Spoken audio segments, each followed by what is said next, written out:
AVtv is a product of the AV journalism class produced for the students of Amador Valley High School. The views expressed on the show do not represent the views of AVHS teachers, admin, or PUSD personnel.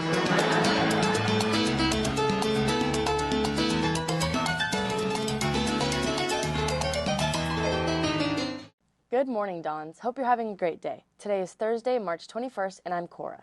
And I'm Tiana. We're your AVtv hosts for the 29th show of the 2023-2024 school year. Along with our weekly AVtv broadcasts, make sure to follow us on Instagram at AVHSinfo to get the latest news from around the campus. Well, it's been a pretty crazy week here at Amador. Sunday night, a fire started in Amador's small gym. The two-alarm fire caused damage to the building and led to a crazy Monday here on campus. AV journalism reporters were quickly on site reporting the news for the community on Amador Valley Today and posting updates on Instagram at AVHSinfo. Students and parents still have a lot of questions, so we decided to start the show with a segment done by Audrey Coombs. Audrey went out and interviewed Principal Fey and asked him some of the most important questions that students have right now. Let's check this out. Hello, Dons. Obviously, this week has been a crazy week, and with lots of questions from students, parents, and people of the Pleasant community, we went out to interview Principal John Fey to get some insight on what is happening with the small gym and what is in store for the future. What happens next for the school? Will this affect the school year? Well, the small gym is the integral part of the programs and the support to the programs that we offer. So it's definitely going to impact us as a school between now and the rest of the school year. My hope is that the insurance company and the district work together to get this repaired.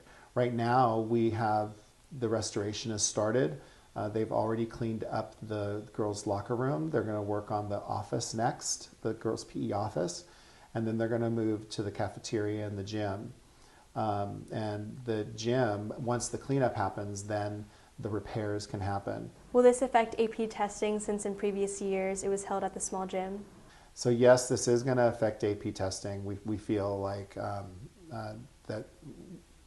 And again, we don't know if it will actually still last beyond into that month of May, but we're anticipating it and we're planning for it so that we are not caught off guard and having to scramble at the last minute to find a solution for testing so many students. How hard was it to negotiate all the issues on campus in addition to all the rumors being fed on social media? We received a lot, about 15 to 20 emails from parents and students with some interesting stories of things that were happening on campus that were not true. And so one of the things that I did was I responded to every single email that I received, as well as emails that were received at the district office with clarification. Have you received any feedback from parents or students regarding how the school handled the issues around the fire? So as I mentioned earlier, we did receive about 15 to 20 emails from community members and students, all of which were responded to. All of them had great feedback. We really appreciated their perspective. I think one of the things that I try and do is I try and understand from that parent's perspective, because I am a parent and I understand what the safety of my child means to me. And so I thought it was important to make sure that I acknowledged that that they had feedback for me that we took into consideration as we went through the day. For more information, there will be an extended version uploaded onto AmadorValleyToday.org, and at the end of the show, there will be a statement from Mr. Fey. This has been Audrey Coombs with AVtv News.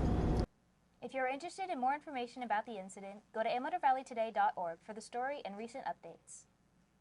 Happy Women's History Month, Dons. Every March, Women's History Month commemorates the women who have made a difference throughout history. We sent out our AVtv reporter Anjali to find out more on what Women's History Month is all about. As March marks Women's History Month, it is important to celebrate all women who have made a difference in this world. This week, we are remembering American abolitionist and women's rights activist Sojourner Truth. Sojourner Truth was born into slavery in Ulster County, New York in 1791. Truth's childhood was filled with hardship and challenges. While working alongside her mother, Truth was separated from her many siblings who were sold off to other slave owners at the time. Later, in 1827, New York passed emancipation laws, which would allow Truth to be a free woman, but her slave owner at the time, John Dumont, failed to follow through. Facing this challenge, Truth left the farm, and with the help of the Dutch Van Wagenen's family, who were abolitionists, she gained her freedom. Driven by Truth's strong relationship with God, she told her story and fought to end slavery and to bring awareness to women's rights. She traveled from state to state and often challenged the views of others if she had a different view. She gave a very powerful speech called Ain't I a Woman? And she kind of spelled out in that speech how if we were working towards like voting rights for men of color, why would we determine that like women of color couldn't have those same rights?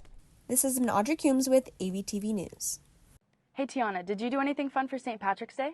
No, I didn't, but I made sure to wear green all day. Next year, you have to check out the St. Patrick's Day Parade in Dublin.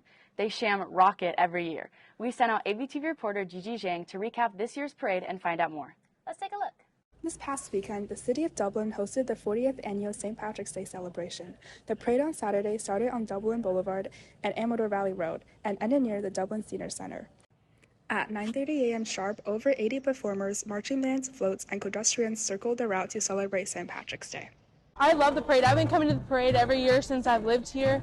I always think it's really nice to see like the different programs I've been involved in and like my schools and all my friends and like the band and stuff. I think it's always a really great way to unify the city. And I also love people are passing out things to different people. It's always been really fun. I really enjoy the parade. It's very nostalgic for my middle school and like elementary years, seeing everything all over again, plus all the new programs and all the new movements and everything like that. People and families from all backgrounds gather as a community to watch and celebrate this special occasion. I enjoy seeing my dad drive the city council little float because I get to see him in his big red truck and it's always nice. I love the motorcycles. It's really fun watching them, like these old guys riding with like their like 80s rock music in the background, just kind of chilling out on their bikes. Like that's pretty cool. My children are a part of Dublin Unified School District, so they are walking with James Doherty.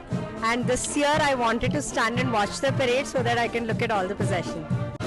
It is pretty important because this is the time when we all come out of our home shells and stand and be a part of the community, whether you're walking or you're observing. Both of them are equally important for us to be as a community. This has been Gigi Zhang with AVtv News. Dons, have you been following March Madness? If you haven't, we've got you covered. Our AVtv reporters have been watching it closely. Let's take a look at what they've been seeing so far. With 16 teams of 4 competing in basketball matches, the annual March Madness event was as competitive as ever. Students gathered in the large gym to watch their friends play during lunch for the past week. Tuesday marked the last day of the competition with the final 2 teams going against each other, but at the end, only one team was declared the 2024 March Madness winner. I love the crowd. I love the when they're talking smack. I love playing. I just play with my guys, people that play hard for me. I just have fun. This has been Ritika Gupta with AVtv News. Okay, Dons, it's time for our weekly trip around the campus. This week, AVtv reporter Audrey Coombs went out and found out more news, announcements, and other information that you need to know. And she put it all together in this week's Around the Campus in 60 Seconds. Let's check it out. Hey Dons, I'm Amelia and I'm here to take you around the campus in 60 seconds. Seniors, there are now local scholarship opportunities and the deadline for these are May 1st. You can go scan the QR code on the screen or go to bit.ly/3IEGRZQ for more scholarship opportunities and information. Dons, from March 1st to March 31st, Alameda County Community Food Bank is hosting a canned food drive. If you would like to donate any canned food items, you can drop them off at the office. With graduation coming up in May, Amador is asking for donations for caps and gowns.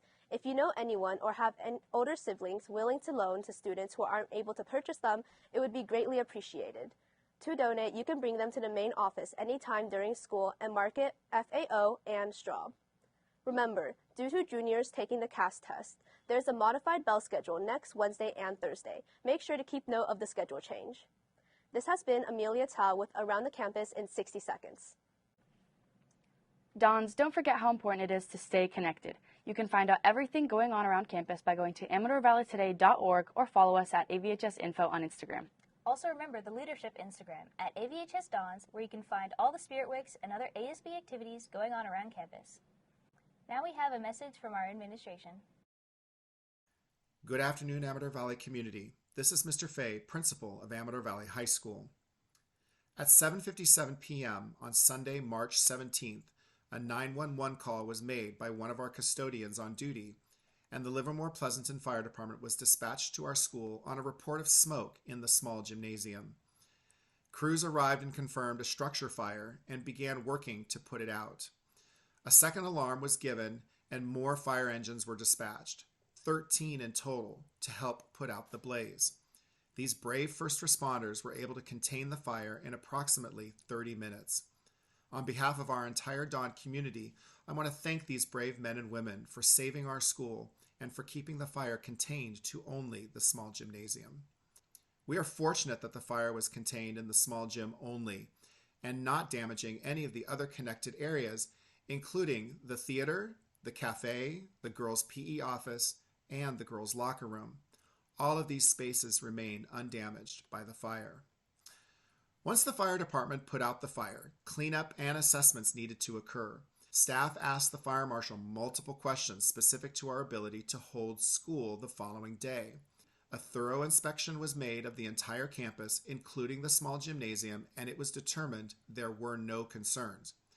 This included the absence of any toxic or hazardous materials in the air that could cause any health concerns, even for our students with pre-existing conditions. With the electrical work already completed to isolate and de-energize the buildings affected by the fire, we felt that by contacting and informing the city inspector what the state told us the certification to PG&E would resume the power on the Amador Valley campus would be streamlined and would be able to occur by 9 a.m., which was just after the scheduled start of first period, maybe even sooner.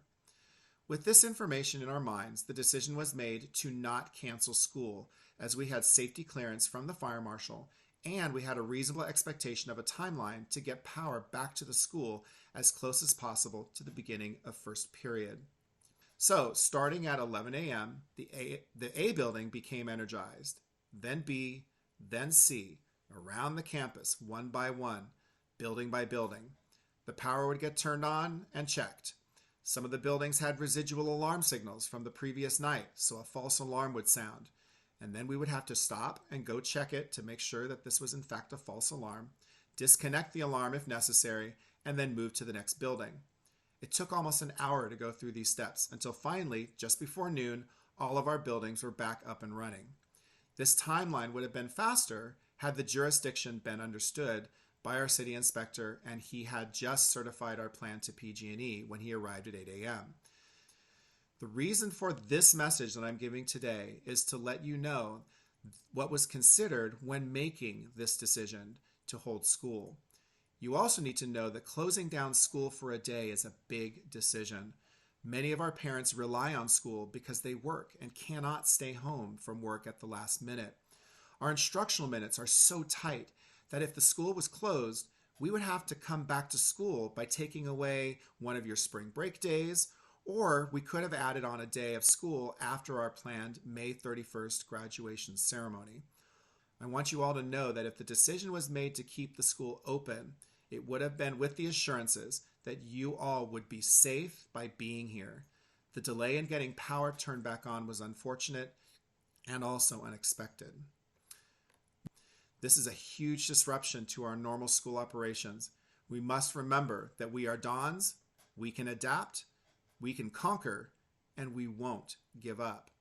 Our teachers and students continue to inspire me, and I am proud to be speaking to you today as your principal.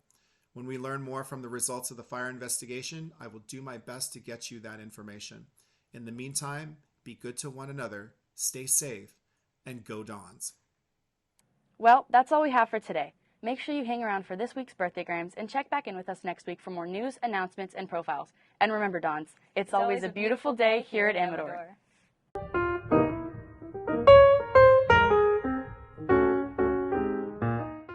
Yeah, it's a beautiful day.